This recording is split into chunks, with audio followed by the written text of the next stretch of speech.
10वीं विज्ञान।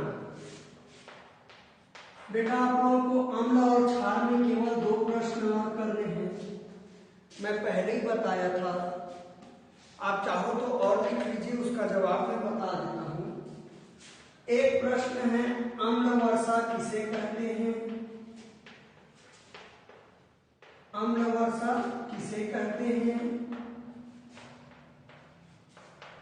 इसका मानव जीवन पर क्या प्रभाव पड़ता है? बुक में नहीं, आपको बनाना है ये प्रश्न। प्रभाव पड़ता है, अथवा करके इसको दोनों का एक ही जवाब होगा। वायुमंडल में उपस्थित कार्बन डाइऑक्साइड, सल्फर डाइऑक्साइड और नाइट्रोजन डाइऑक्साइड जैसे जनजीवन को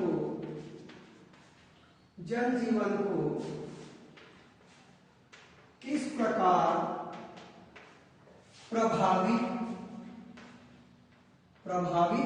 करती है। ये 2 अथवा करके प्रश्न है, जिसका जवाब एक ही होगा।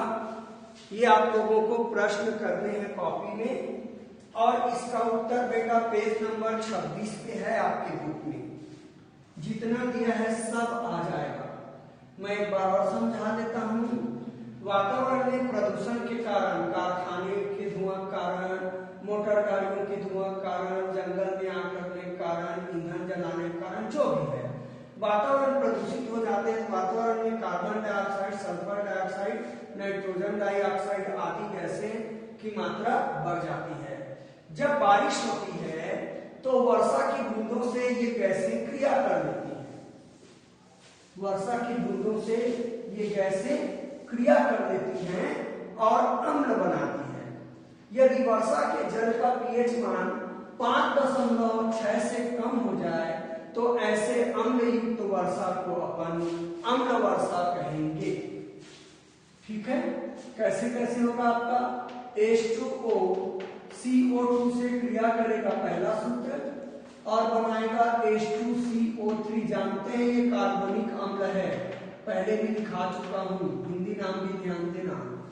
दूसरा, सल्फर डाइऑक्साइड पहले बेटा वायुमंडल की ऑक्सीजन से क्रिया करेगा और सल्फर ट्राइऑक्साइड बनाएगा। सल्फर ट्राइऑक्साइड बनाएगा। समीकरण नोट कर लेना यहीं से। अब वर्षा की जल से सल्फर ट्राइऑक्साइड क्रिया करेगा और सल्फ्यूरिक अम्ल बना लेता है। सल्फ्यूरिक अम्ल। ठीक है। तीसरा समीकरण, 3 समीकरण देना है आपको। पानी से नाइट्रोजन डाइऑक्साइड क्रिया कर देगा और नाइट्रस ऑक्साइड बनाता है, नाइट्रिक ऑक्साइड बनाता है और साथ में NO भी मुक्त होता है। ये नाइट्रिक अम्ल है, नाइट्रिक अम्ल। इस प्रकार से आप लोग 3 समीकरण करेंगे। शायद बैलेंस में गलती किया क्या बेटा? 2 दूनी 4 और 1 5, 3 दूनी 6, H2O। बैलेंस में गलती है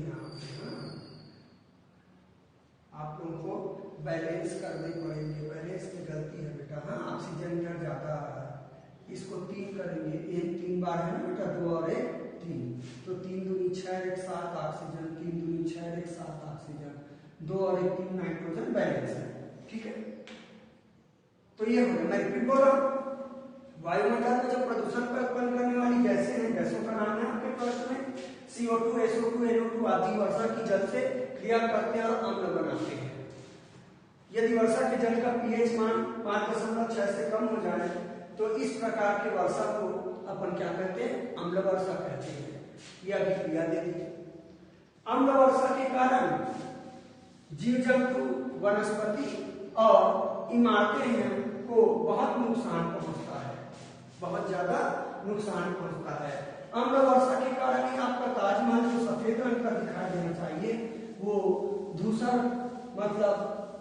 भूरे कलर का हो गया है, धूसर कलर का हो गया है, कलर आपका चला जाता है। ठीक है, प्लस वातावरण में ये जो गैसें हैं वो श्वास संबंधी बीमारी भी आपको पैदा करती है। बुक में लिखा हो तो लास्ट में लिख लेना। प्रदूषित गैसें, प्रदूषण उत्पन्न करने वाली गैसें हमको श्वास संबंधी बीमारियां भी उत्पन्न करती है मानव जीवन में। ये हो गया इसका उत्तर। पेज नंबर 26 पे है। हाँ, समीकरण में लिखा भी हूँ, देख लेना, बुक से मिला भी लेना। अब आप लोगों का एक और प्रश्न है जो मैं समझा चुका हूँ बेटा। दैनिक जीवन में पीएच मान का महत्व शायद दिखा भी चुका हूँ और समझाया बेटा। दैनिक जीवन में पीएच मान का महत्व बताइए, ये प्रश्न भी आपको करना है। इसका जवाब आप लोगों का पेज नंबर बुक में है, शायद 23 पे है। दैनिक जीवन में 23 पे नीचे है। पाचन की प्रक्रिया और पीएच, रक्त का पीएच, दैनिक क्रियाएं, लार का पीएच, पौधों जंतुओं की आत्मरक्षा, मिट्टी का पीएच, फसल उत्पादन में सारे आप लोगों को समझा चुका हूँ। ये 5 पॉइंट के आधार पे हैं, आप लोग बुक से लिखेंगे। पेज नंबर 23 और 24 पे है। मैं रिपीट नहीं बोल रहा हूँ, आपको रिपीट समझना हो तो मुझे कॉल कर देंगे।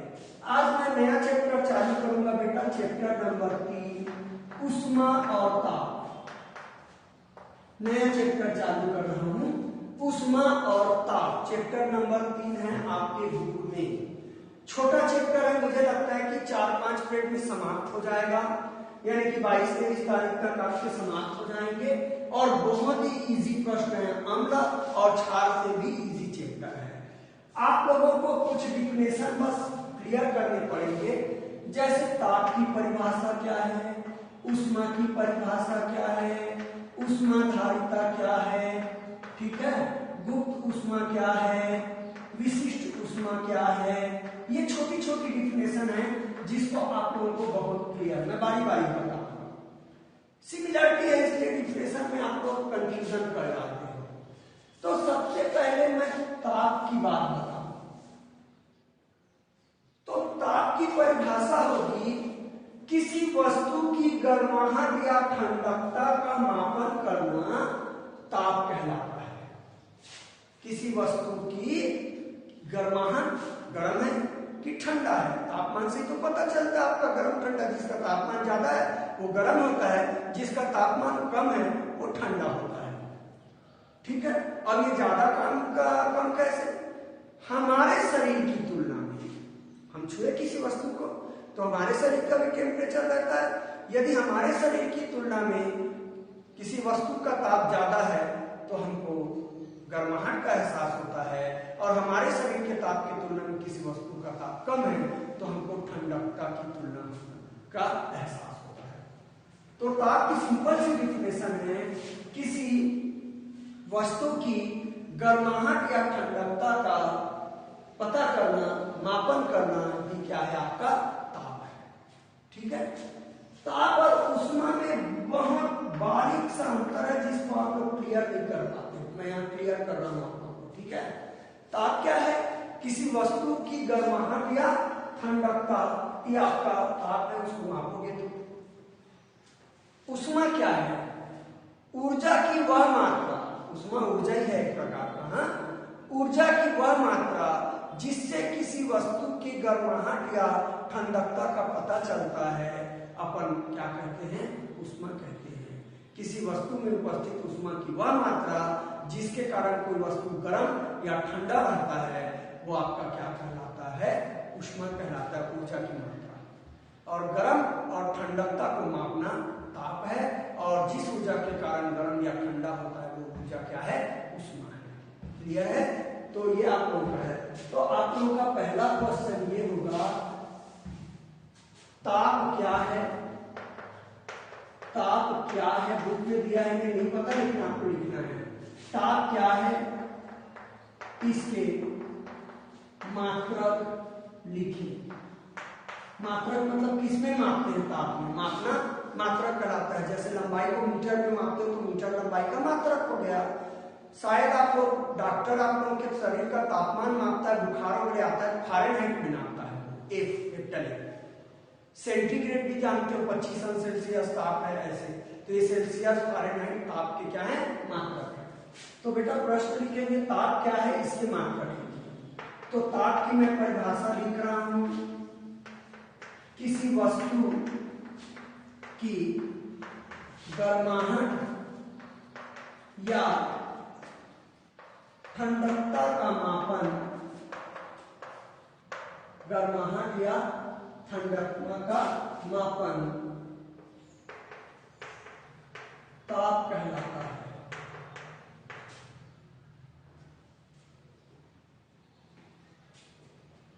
किसी वस्तु की गर्माहट या ठंडकता का मापन ताप कहलाता है।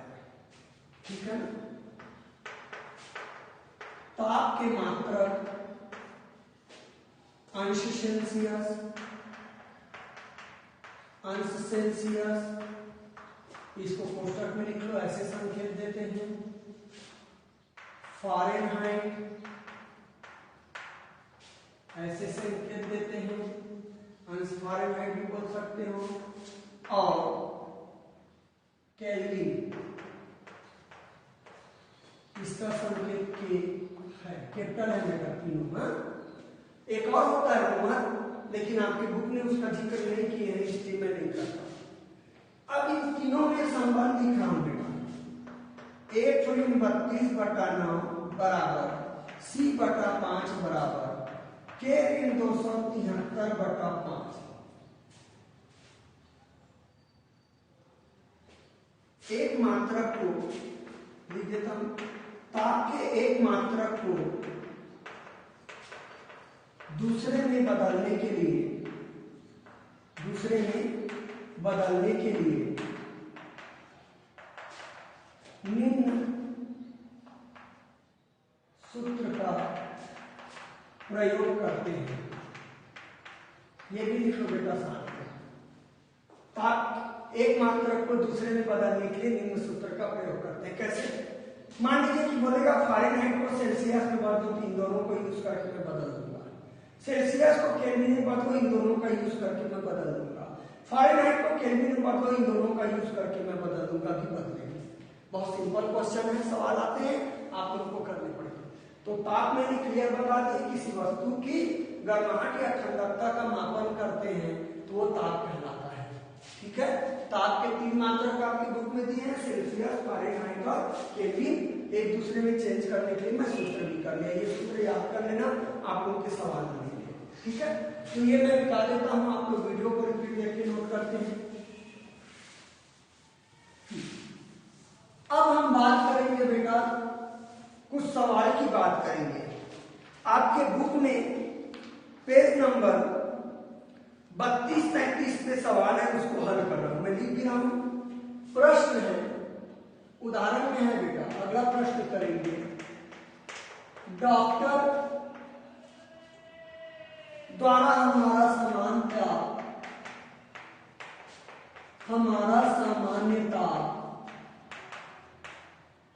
98.6 फ़ारेनहाइट बताया जाता है। ये याद भी रखना, मानव शरीर का सामान्य ताप इतना होता है, इससे ज्यादा हुआ तो आपको बुखार है ये बोलते हैं। सेल्सियस पैमाने में यह कितना होगा? इधर क्यों लिखूं बेटा? सेल्सियस पैमाने में यह कितना होगा, ये प्रश्न है। कितना होगा? इस प्रश्न को 2017 में बदल के दे दिया था। हमारे शरीर का तापमान 98.6 अंश फ़ारेनहाइट है। डॉक्टर सबको हटा दिया था, हमारे शरीर का सामान्य था। तो शब्दों के हेरफेर में आप लोग न जाने जाए, आप लोगों को बिल्कुल सीधा प्रश्न रूप में दे एग्जाम में आते हैं। अब इसका उत्तर क्या होगा बेटा? आप लोग जानते हैं क्या सूत्र बताया मैं? F/32/9 C/5 K-273/5। अब फ़ारेनहाइट को सेल्सियस को बदलना है, इन दोनों को लूंगा। F/32/9 बराबर C/5। जैसा जरूरत है वैसा हम ले लिए।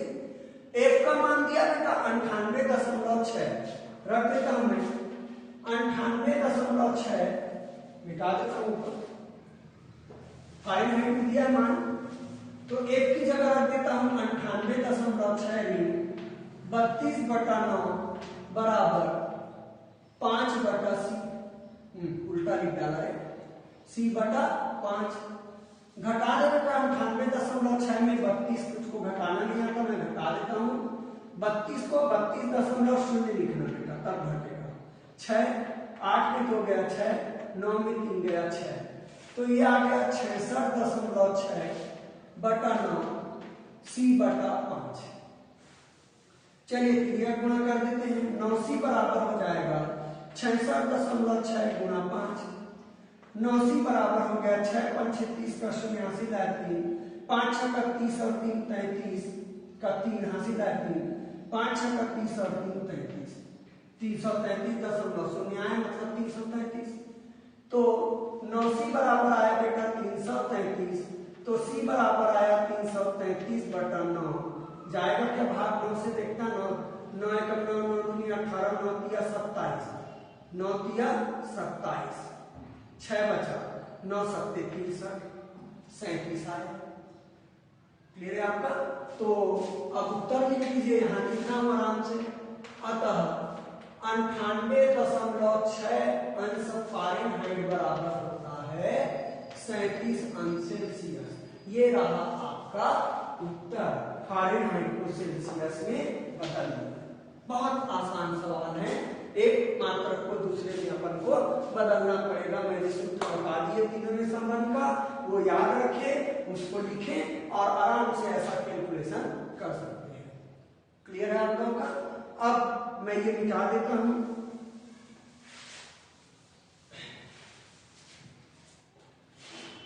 अब इसी में पेज नंबर 33 पे प्रश्न दिया है, मैं लिख रहा हूं, उम्मीद है आप सबके पास बुक है, बुक भी देख लेना।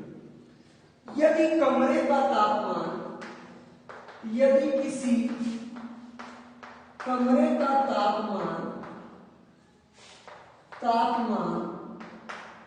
0 अंश सेल्सियस, नहीं 0 केल्विन है, 0 केल्विन अंश में लगता केल्विन, फारेनहाइट वगैरह लगता है, 0 केल्विन है,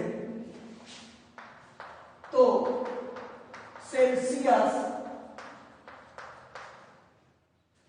पैमाने पर उसका तापमान, पैमाने पर उसका तापमान कितना होगा?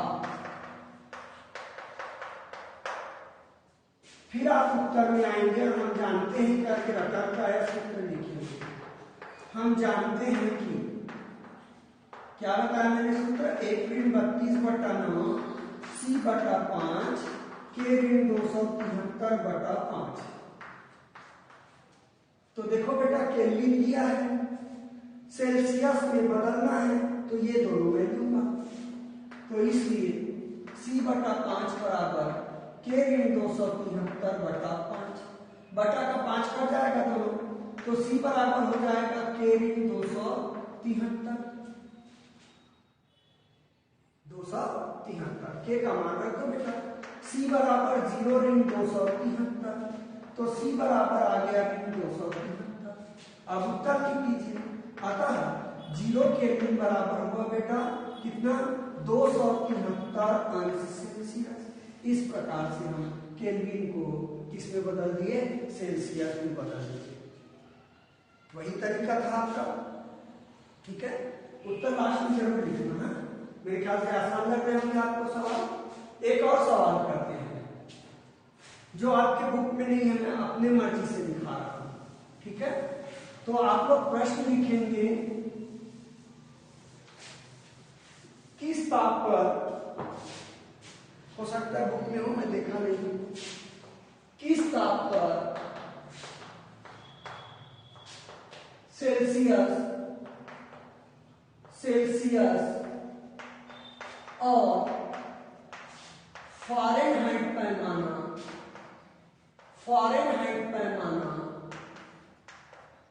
बराबर होता है, समान होता है।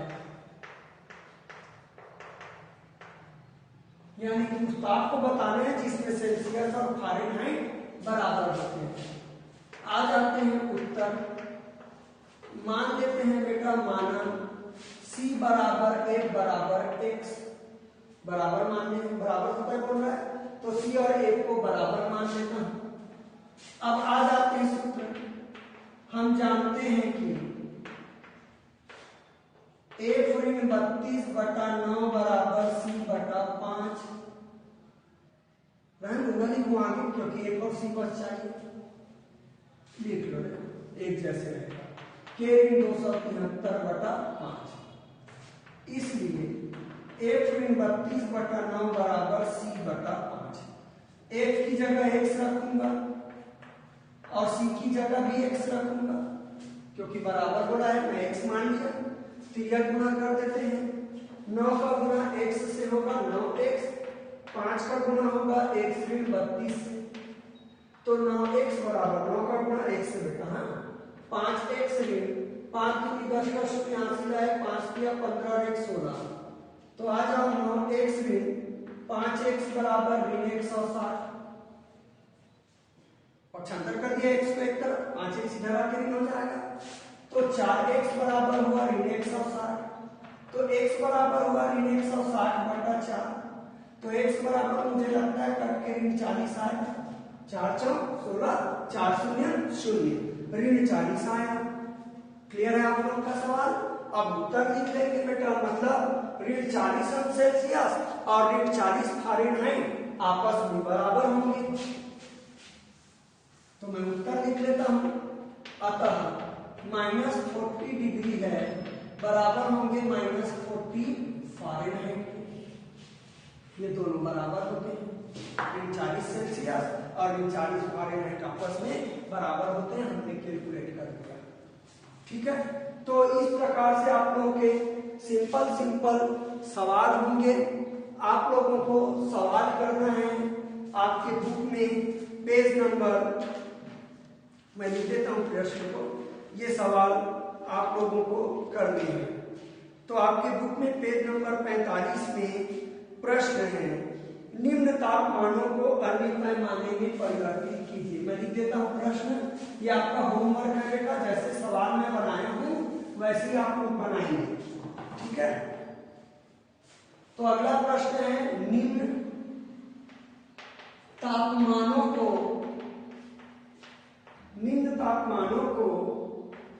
अन्य पैमाने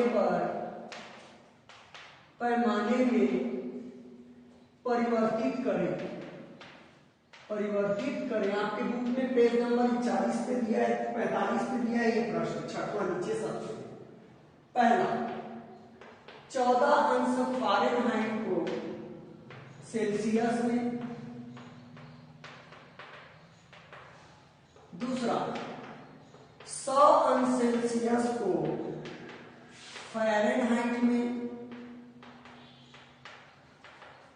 तीसरा 12 केल्विन को सेल्सियस में। उम्मीद है आप लोग बना लेंगे, मैंने तरीका आप लोगों को बताए हैं, क्या सूत्र यूज करना है पता है, किसको, इसको बदलना रहा तो F ऋण 32/9 बराबर C बटा 5 सूत्र रखेंगे, F की जगह 14 रख देंगे, हल करेंगे बन जाएगा। इस सवाल में C की जगह 100 रख देंगे, F निकल जाएगा। इस सवाल में C बटा 5 बराबर K ऋण 272/73/5, 5 5 कट जाएगा और K की जगह 12 रख देंगे, C निकल जाएगा। तो आप लोगों को होमवर्क है, नहीं बनेगा तो मुझे मैसेज करेंगे या आप लोग फोन करके बताएंगे। मुझे लगता है कि ये सब के सब बच्चे इसको बना देंगे। क्लियर है? तो आज हमने ताप के बारे में देखे। ताप की परिभाषा में फिर क्लियर बोल देता हूँ, किसी वस्तु की ठंडकता या गर्माहट को जो मापते हैं वो मापना हुआ मान, नापा हुआ मान है, आपका क्या कहलाता है? ताप कहलाता है। ठीक है, तो आज की क्लास में हम इतनी पढ़ाई करेंगे।